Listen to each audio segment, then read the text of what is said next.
1804 में लड़ने वाले आजादी के महानायक उदया चमार आदि महापुरुषों के चरणों में नमन करते हुए आज धकेरवा खालसा के इस ग्राम में हो रहे बौद्ध कथा के प्रोग्राम में मुझे पहुंचने का अवसर मिला। और सबसे पहले इस आयोजक कमेटी को मैं बहुत बहुत धन्यवाद देना चाहूँगा, जिन्होंने महापुरुषों की विचारधारा को आगे बढ़ाने के लिए इस प्रोग्राम का आयोजन किया है।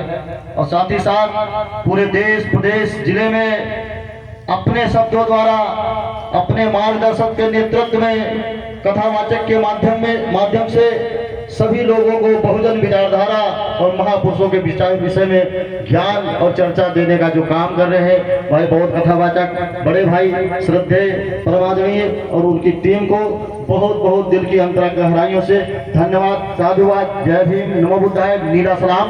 और साथ ही साथ हमारी भीम आर्मी के टीम के जिले से जिला महासचिव छोटे भाई एडवोकेट दीपक यादव जी, प्रभारी विधानसभा निभाषण छोटे भाई मुकेश कुमार गौतम जी, साथ ही साथ हमारे भीम आर्मी के जितने भी पदाधिकारी हैं, सदस्य हैं, सभी को दिल के अंतिम गहराइयों से वंदन अभिनंदन स्वागत करता हूं। और हमारे छोटे भाई उत्तम कुमार जी, जो आपकी माइक व्यवस्था बहुत अच्छी है, इसके लिए आपको बहुत बहुत धन्यवाद। और साथ में हमारे कंधे से कंधा मिलाकर के चलने वाले नौजवान साथी और पिता दिल बुजुर्गों, माताओं, बहनों, सबका दिल से धन्यवाद, आभार, जय भीम, नमो बुद्धाय, नीला सलाम। और मुस्लिम समाज के भाइयों को भी आदाब, सलाम, सत श्री अकाल। जो भी सिख समाज के लोग हों, मुस्लिम समाज के सभी का मेरा दिल के अंतरिक गहराइयों से बहुत बहुत धन्यवाद। ब्राह्मण समाज के भाइयों को भी मेरा नमो बुद्धाय, जय भीम। दोस्तों, बहुत लंबा समय हो गया है ये सामाजिक परिवर्तन की महाक्रांति मेरे महापुरुषों ने महात्मा बुद्ध की विचारधारा से लेकर के महात्मा फूले ने इसका आगाज शुरुआत किया और यहाँ तक हम पहुंचे। उसके बाद बाबा साहब अम्बेडकर, मानव साहब काशीराम, आदरणीय बहन कुमारी मायावती जी और वर्तमान में चंद्रशेखर आजाद भाई, सभी लोग केवल एक चीज के लिए लड़ते रहे कि हमें सम्मान से जीने का अवसर दे दो, हमें सुख से बैठने का अवसर दे दो, मुझे बराबरी का अधिकार दे दो। ये लड़ाई जो शुरू हुई थी, ये हक अधिकार की लड़ाई है और चंद लोगों ने, मुट्ठी भर लोगों ने हमारे राजपाट को छीना हुआ है। भंदे जी ने भी बताया और ये कथा कथित सत्य है कि मेरे महापुरुष जबरवंश के शासक, नागवंशी शासक, क्योंकि आप लोग जानते हैं, चाहे भगवान राम का इतिहास पढ़ लो और चाहे भगवान श्री कृष्ण का इतिहास पढ़ लो, कभी भी किसी राजा के सामने सिंह पूंछ नहीं लगा, क्योंकि उस समय जाति पाति नहीं, वंश चला करते थे। वंशों के आधार पर राज होती थी और वंशों के आधार पर जबरवंश भी था, नागवंश भी था, पासी वंश भी था। ये सभी वंश थे, वंशों के आधार पर शासन होता था इस देश के अंदर। बाहर से आने वाले लोगों ने इस देश के लोगों को छल से, कपट से उनका राज लिया, उनका वध किया और उसके बाद में एक ऐसे षड्यंत्र को रच करके हमें टुकड़ों में बांट करके हमारे ऊपर शासन करने का काम किया। और ये लड़ाई वही लड़ाई है कि हमें हमारा राजपाट वापस चाहिए होगा। और कब वापस मिलेगा? ये अनुनय विनय से वापस मिलने वाला नहीं है, ये विनती करने से वापस मिलने वाला नहीं है। इसके लिए विचार करना होगा, क्योंकि मेरे महापुरुषों ने अपने आप को मिटा दिया, अपने जीवन को समर्पित कर दिया हमारे सम्मान के लिए, हमारे लोगों के जीवन के कल्याण के लिए, परंतु हासिल नहीं हो पाया जो हम हासिल करना चाहते थे। आज एक जाति विशेष के लोग शासन सत्ता से लेकर कार्यपालिका, विधायिका, न्यायपालिका हर पदों पे बैठे हुए हैं। लेकिन दुख कब होता है? महात्मा ज्योतिबा फूले के समय से पहले, जिस समय छत्रपति साहू जी महाराज ने अपने राज्य में सर्वे करवाया, पूछा कि हमारे राज्य में कितने लोग, किस किस समाज के लोग किस किस पद पे हैं, तो वहां पता चला एक जाति विशेष के लोग 95% लोग हमारे राज्य के अंदर हैं और जो बाहर के लोग हैं उनकी उपस्थिति यहाँ मात्र 5% है। उन्होंने सोचा ऐसा क्यों? क्योंकि सभी समाज के लोगों को सम्मान मिलना चाहिए, इसलिए उन्होंने सबसे पहले 50% सभी समाज के लोगों के लिए आरक्षण की व्यवस्था अपने राज्य में शुरू किया। इसीलिए उनको आरक्षण का जनक कहा जाता है।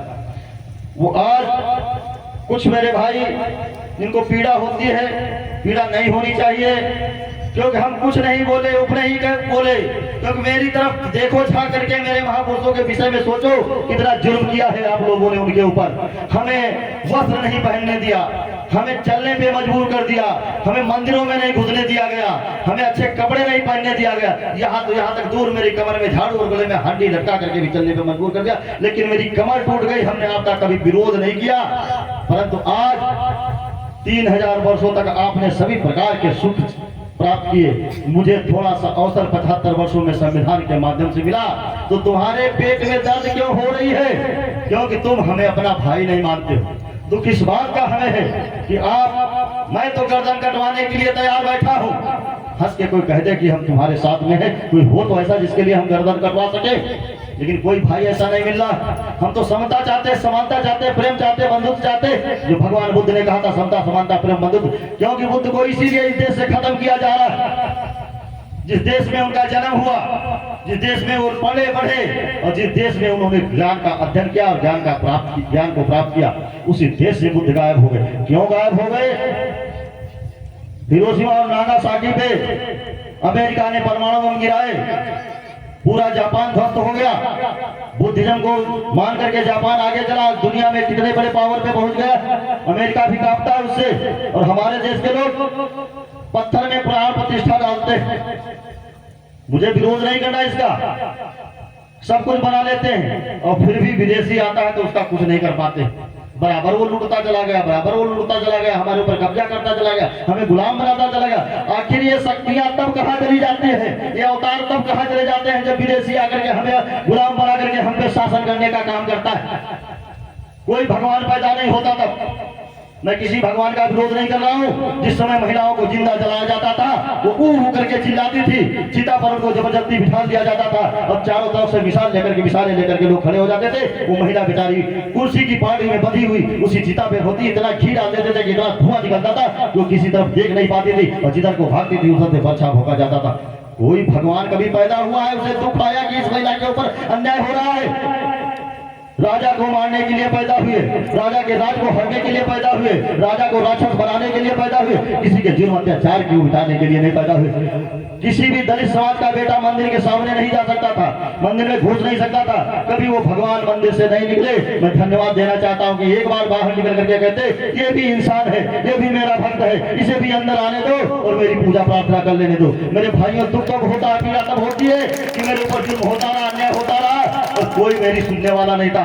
एक महामानव बाबा साहब डॉक्टर भीमराव अम्बेडकर, जिसने मुझे कपड़े भी पहनने का, झाड़ू भी हटा दिया, घंटी भी हटा दिया, ऐसा बना दिया कि आज DM, SP, collector, CM, PM, यहाँ तक राष्ट्रपति भी हमारे आदिवासी समाज की महिला इस देश की प्रथम नागरिक बनी बैठी है।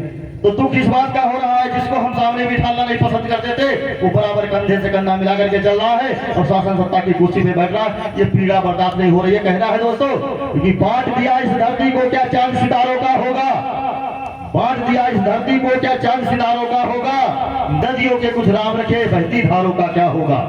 शिव की गंगा भी पानी है, आभे जमजम भी पानी है, पंडित भी पिए, मुल्ला भी पिए, पानी का मजहब क्या होगा।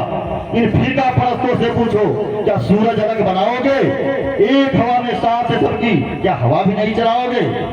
नस्लों का करे जो बंटवारा, रहबर वो कौम का ढोगी है। क्या भगवान राम ने मस्जिद तोड़ी थी या अल्लाह ने मस्जिद मंदिर तोड़ी थी?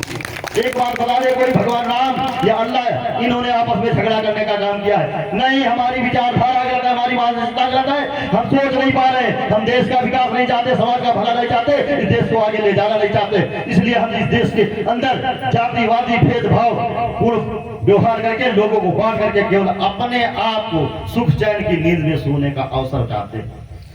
त्याग करो, बलिदान करो, इस देश के लोगों को साथ में लेकर के चलने की इच्छा जाहिर करो।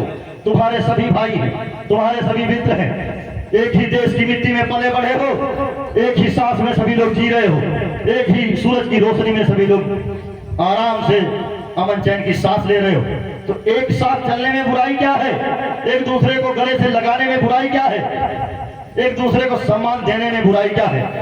कुछ लोग कहते हैं कि हम ऊंचे हैं, मैं कहता हूं कौन ऊंचा है? जैसे पैदा तुम हुए वैसे पैदा हम हुए, जो खाना तुम खा रहे वो खाना हम खा रहे, जैसे वस्त्र आप पहन रहे वैसे वस्त्र हम पहन रहे, जिस स्कूल से आप पढ़े हैं उसी स्कूल में हम पढ़े। तो फिर बदलाव किस बात का है? ऊंचा कौन नीचा कौन?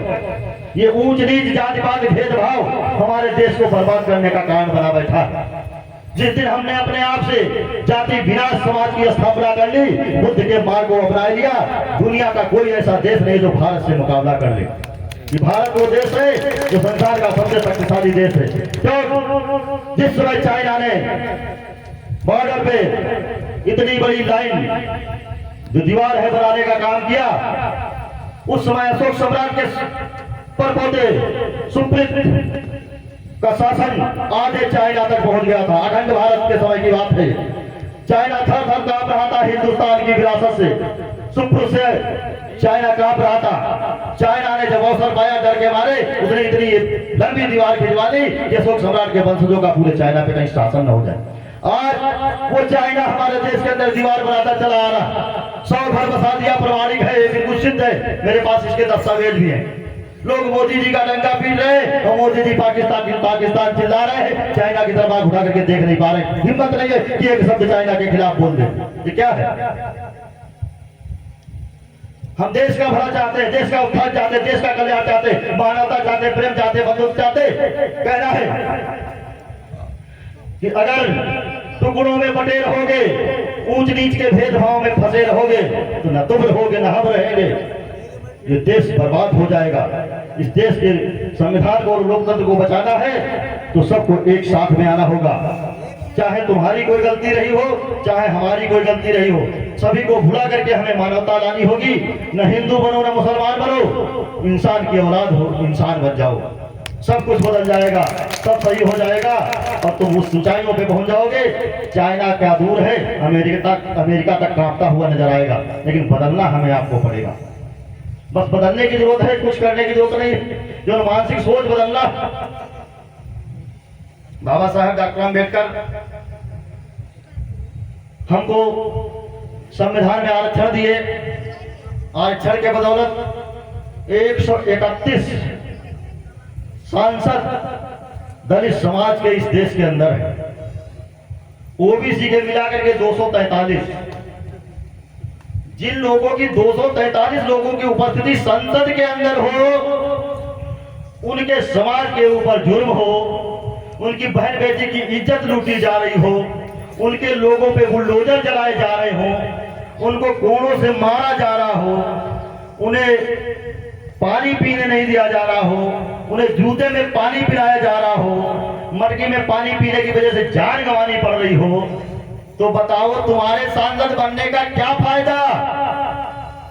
तुम्हें आरक्षण मिलने से क्या लाभ मिला? तुम्हारे जीवन में क्या परिवर्तन आया? कुछ बदला? कुछ भी नहीं बदला। शेर जी की दुकान पे काम करने वाला नौकर शेर जी के निर्देशों का पालन करने का काम करता है। वो अपने बाप को भी सौदा नहीं दे सकता जब तक उसका शेर नहीं कहेगा। ठीक उसी तरीके से दूसरी पार्टियों में चुनाव जीत करके जाओगे तो पार्टी के नौकर बन जाओगे, कभी समाज के सेवक नहीं बन सकते हो।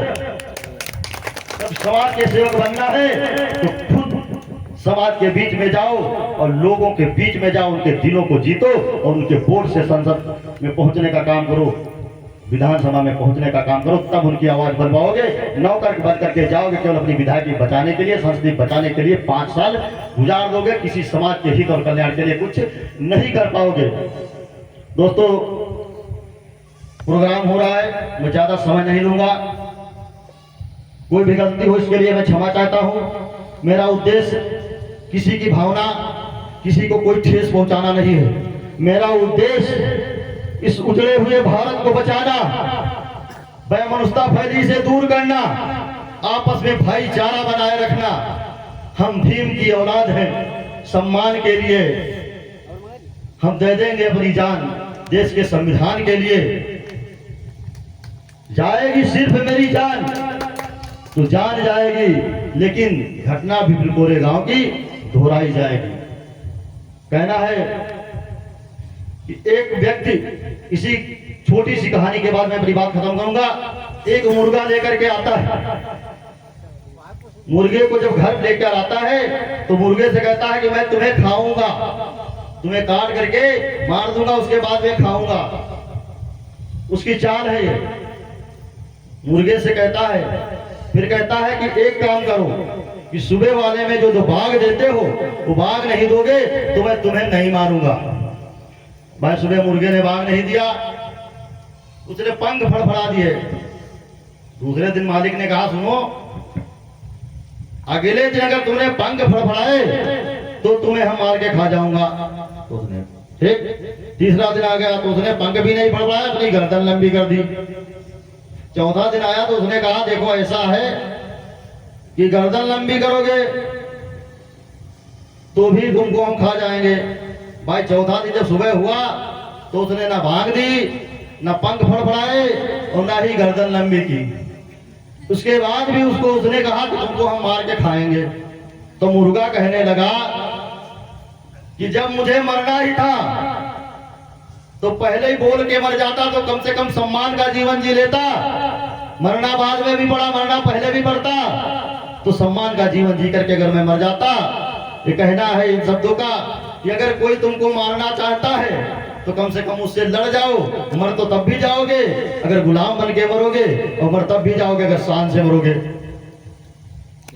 तो ये चीजें हैं कि गुलामी की जिंदगी न जियो, अपने आप को बचा लो, अपने देश के संविधान को बचा लो। आज समाजवादी पार्टी के सांसद सभी संविधान लेकर के जा रहे हैं, वो संविधान के बहुत बड़े रक्षक हो गए। अब कल अंबेडकर पार्क को अयासी का अड्डा बता रहे थे। मुस्लिम समाज की और दलित समाज के 2 लड़कों की हत्या हुई है, परसों नरसों की घटना है। एक ही जगह एक ही स्थान पे सच्चे मुस्लिमों के हितैषी माननीय अखिलेश यादव वहां नहीं गए, एक शब्द नहीं बोले। सच्चे दलितों की हितैषी मान्य बहन जी भी वहां एक ट्वीट नहीं किया। कौन जाता है? चंद्रशेखर भाई वहां जाते हैं, एसपी बैठा रोड पे न्याय के लिए लड़ रहे। तो ये बताओ वो लोग जो तुम्हारा वोट लेकर के चले गए, जो संविधान की रक्षा कर रहे थे, वो संविधान लेकर के घूम रहे हैं, लेकिन तुम्हारे ऊपर जुर्म हो रहा है, तो वो 2 भाइयों की जोड़ी कहाँ चली गई? कम से कम आओ, चुनाव के बाद हम मारे जा रहे हैं, पीटे जा रहे हैं, तब आवाज कौन उठाएगा, कौन बोलेगा हमारे विषय में? तो बहुरूपी ढंग से जो तुम्हारा वोट लिया जा रहा है, इसको भी बड़ी सावधानी से सोचने की जरूरत है कि चाहे वो ब्राह्मण का बेटा हो, चाहे वो वाल्मीकि का बेटा हो, तो तुम्हारे हित के लिए जो काम करे उसका सपोर्ट करो। जाति देख करके वोट मत करो, जाति देख करके वोट